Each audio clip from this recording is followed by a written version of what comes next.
अभ्युदय की क्रिया वाली जो पूजाएं हैं उनसे आप पूज्य हुए हैं। जब भगवान का इस धरती पर अवतरण होता है तो आप लोगों को पता है कि भगवान वासुपूज्य स्वामी चंपा नगरी में जन्म लिए थे और ये चंपा नगरी अंग देश की एक नगरी मानी जाती है। कौन से देश की? हाँ, ये अंग बंग देशों के नाम, मगध अवध, ये देशों के नाम पहले चला करते थे। और ये अंग देश की नगरी चंपापुरी में भगवान वासुपूज्य स्वामी का गर्भ, जन्म, तप, ज्ञान और निर्वाण, ये पांचों कल्याणकों की क्रियाएं संपन्न हुई। और ये सभी क्रियाएं जो गर्भ आदि के समय से होती हैं ये अभ्युदय की क्रियाएं कहलाती हैं। अभ्युदय का मतलब होता है जिससे कि किसी भी जीव का बहुत बड़ा वैभव देखने को मिले, किसी भी जीव के पुण्य की महिमा देखने को मिले, उसको अभ्युदय कहते हैं। क्या कहते हैं? आचार्यों ने कहा है धर्म का फल दो तरह से मिलता है। कितने तरह से? एक अभ्युदय के रूप में और एक निःश्रेयस के रूप में। अभ्युदय का मतलब होता है जो हमें संसार में भी रह करके संसार के उत्कृष्ट वैभवों को प्राप्त कराए, और निःश्रेयस का मतलब होता है जो हमें मोक्ष में अनंत सुख का अनुभव कराए। ये दोनों ही प्रकार के सुख, अभ्युदय सुख और निःश्रेयस सुख, ये दोनों ही प्रकार के सुख धर्म से प्राप्त होते हैं। सुन रहे हैं ना आप लोग? किससे प्राप्त होते हैं?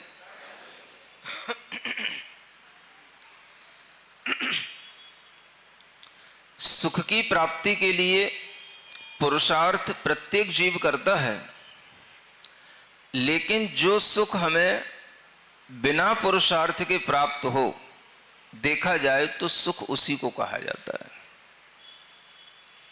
कुछ समझ आ रहा है आपको? क्या बोला? हमने बहुत प्रयत्न किया किसी सुख को प्राप्त करने का, और उस प्रयत्न से, उस पुरुषार्थ से हमें वो मिल भी गया तो वो सुख नहीं होता।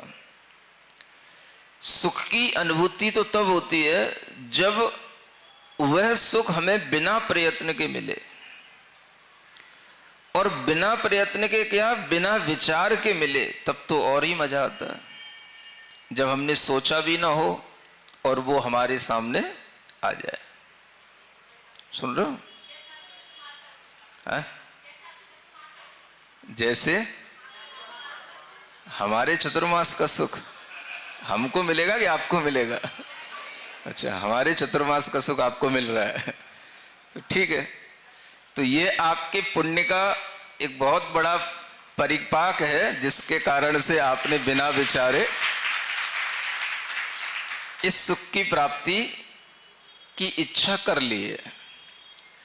अब ये सुख जब हमको मिलता है तो ये होता तो अपने ही पुण्य के फल से है, लेकिन जब हमें कुछ प्रयत्न ना करना पड़े और अपने आप स्वतः मिले तो इससे दो तरह की मानसिकताएं बनती हैं।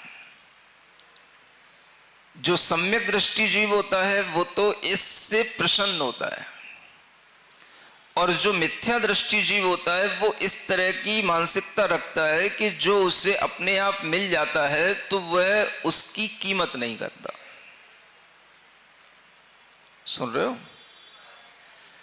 तो यह सुख जब दो तरह से, दो तरह के जीवों के लिए अनुभूति में आता है तो उस सुख का अंदाजा इसी से लगाया जाता है कि यह सुख का भोग कौन कर रहा है। अगर बिना प्रयास के भी अच्छा सुख मिल जाए और उस सुख की कीमत समझ करके उस सुख का वह उपभोग करे तो वह सम्यक दृष्टि जीव है। और उस सुख की कीमत न समझ करके उसका दुरुपयोग करे अथवा कुछ भी उपयोग न करे तो वह मिथ्या दृष्टि जीव। सम्यक दर्शन का भाव जीव के लिए उपयोगिता का ज्ञान कराता है और इस तरह के भाव से जीव के अंदर यह विचार आता है कि संसार में भी अगर हमें कोई सुखों की प्राप्ति होती है तो वह सुख भी हमें धर्म से ही मिलता है। और धर्म कहां से आता है? तो धर्म का सीधा सादा लाने का तरीका है भगवान की भक्ति करना। भगवान की भक्ति करने में मन लगना, स्तुति करने में मन लगना, उनकी कथा सुनने में मन लगना, उनके बारे में सुनने में मन लगना, ये अपने आप में जो बुद्धि आएगी ये भी कहीं ना कहीं थोड़े धर्म के फल से ही आएगी। सुनते हो ना आप लोग, इसलिए आपसे बीच बीच में पूछ रहा हूं। अनेक लोग मंदिर जी में आते हैं, सुन रहे होते हैं कि कोई धर्म का उपदेश चल रहा है और वह सुनकर के भी चले जाते हैं।